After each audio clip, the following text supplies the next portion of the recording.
জাতিসংঘের অধিবেশনের সময় আওয়ামী লীগকে নিয়ে প্রধান উপদেষ্টার মন্তব্য ঘিরে নতুন বিতর্ক রাজনৈতিক অঙ্গনে। মন্তব্যের ব্যাখ্যায় আইন উপদেষ্টা আসিফ নজরুল বলেছেন, এটি নিছকই তাত্ত্বিক কথা। তবে রাজনৈতিক বিশ্লেষকরা বলছেন এই মন্তব্য ছিল কৌশলগত। এবছর জাতিসংঘের অধিবেশনের সময় এক সাক্ষাৎকারে প্রধান উপদেষ্টা মন্তব্য করেছিলেন আওয়ামী লীগের কার্যক্রম নিয়ে। আন্তর্জাতিক অঙ্গনে এমন ঘোষণায় আবারও আলোচনায় এনে দিয়েছে দেশের রাজনৈতিক পরিস্থিতি। তবে উপদেষ্টা আসিফ নজরুল বলেছেন, এটি নিছক তাত্ত্বিক কথা, যার বাস্তব কোনো সম্ভাবনা নেই। তার মতে, বর্তমান পরিস্থিতিতে আওয়ামী লীগের ফিরে আসার কোনো ভিত্তি নেই। কিন্তু বাস্তবিক অর্থে আওয়ামী লীগের কার্যক্রম নিষিদ্ধটা উইথড্র হবে এই ধরনের কোনো সম্ভাবনা আমি দেখতে পাচ্ছি না, আমি অন্তত দেখতে পাচ্ছি না। এদিকে সাধারণ জনগণের দাবি, বিচার প্রক্রিয়া শেষ না হওয়া পর্যন্ত আওয়ামী লীগ পুনরায় সক্রিয় হতে পারে, এমন ইঙ্গিত দেশের মানুষ শুনতেও চায় না।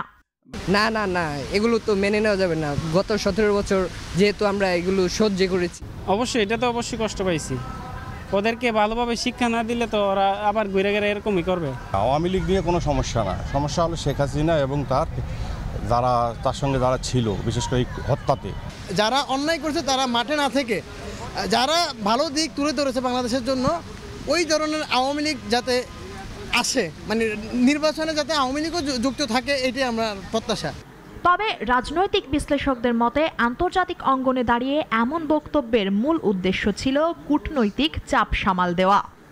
বিচারিক কার্যক্রম প্লাস সংস্কার প্রক্রিয়া, এগুলো দৃশ্যমান অগ্রগতি একটা বিষয় আছে তো, তাই না? সুতরাং আমার মনে হয় না যে এটা উনি বলেছেন সিম্পলি একটা আন্তর্জাতিক ভাবে যেন বাংলাদেশের মানবাধিকার নিয়ে কোনো রকম বাড়তি কোনো কথা না আসে। তারা মনে করেন, প্রধান উপদেষ্টার বক্তব্য বাস্তব রাজনৈতিক সম্ভাবনা নয়, বরং বৈশ্বিক সমীকরণে একটি কৌশল। উনি একটা মাঝামাঝি কথা বলেছেন যে এর মধ্যে দিয়ে তিনি কিন্তু আওয়ামী লীগের আওয়ামী লীগকে ফিরিয়ে আনার ব্যাপারে কোনো স্পষ্ট অবস্থান তো বলেন নাই। তিনি বলেছেন যে কোনো সময়। এখন যে কোনো সময় কখন থেকে শুরু হবে সেটা তো একটা প্রশ্ন। সেই যে কোনো সময়টা বলতে কি বোঝায়? এটা কি এখন, নাকি নির্বাচনের আগে, না নির্বাচনের পরে? কিন্তু জাতীয় ঐক্যের প্রশ্নে হয়তো প্রশ্নবিদ্ধই হয়ে থাকলো আওয়ামী লীগের ভবিষ্যৎ। সরাসরি কথাটা বললে।